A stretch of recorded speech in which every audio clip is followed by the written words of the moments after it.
حضرت ابو ہریرہ ہی سے ایک اور روایت ہے، فرماتے ہیں قال رسول اللہ صلی اللہ علیہ وسلم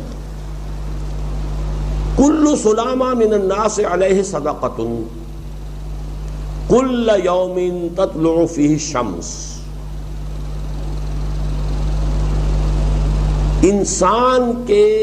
انسانوں کے ہر جوڑ پر ایک صدقہ واجب ہے، ہر روز جو طلوع ہوتا ہے تو ہر جوڑ کا صدقہ۔ یہ انگلی کا جوڑ ہی اگر لاک ہو جاتا، آج صبح آپ اٹھتے ہو یہ لاک ہے تو کیا ہوتا؟ گھٹنا لاک ہو جاتا، کوہنی لاک ہو جاتی۔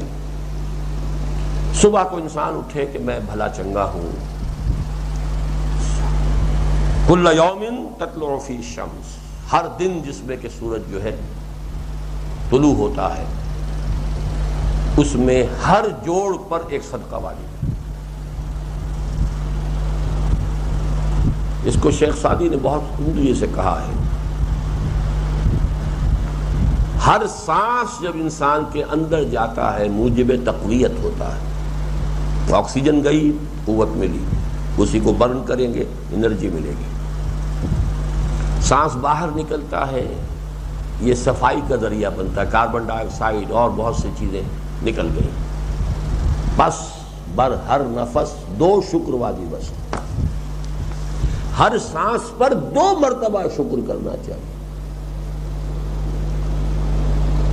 ہر سانس اندر گیا موجب تقویت، باہر بنا موجب تنقیح، لہذا پس بر ہر نفس 2 شکر واجب بس۔ تقریباً اسی طرح کا یہ معاملہ ہے، لیکن اب یہ کیسے صدقے ہوں گے؟ اس صدقے ہی کے جیسے کہ پہلے آ چکا ہے اسی کی یہ تعریف میں ہے۔ تعدل بین اثنین صدقۃ، 2 آدمیوں کے درمیان عدل کراؤ، فیصلہ کرا دو عدل کے ساتھ، یہ بھی صدقہ ہے۔ تعین الرجل فی دابتہ فتحملہ علیہا اور ترفع لہ علیہا متاعہ صدقۃ،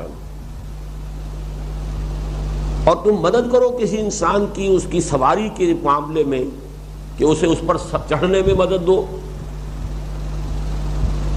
یا یہ کہ اس کی کوئی چیز، اس کا سامان نیچے سے اٹھا کے پکڑا دو، اونٹ پر سوار ہو گیا ہے اب نیچے سے سامان پکڑا رہے ہیں، یہ بھی صدقہ ہے۔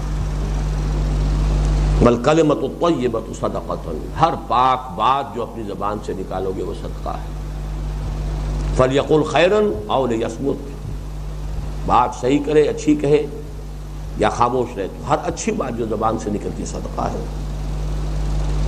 وبکل خطوۃ تمشیھا الی الصلاۃ صدقۃ، اور ہر قدم جو وہ نماز کے لیے جاتا ہے تو اٹھاتا ہے یہ صدقہ ہے۔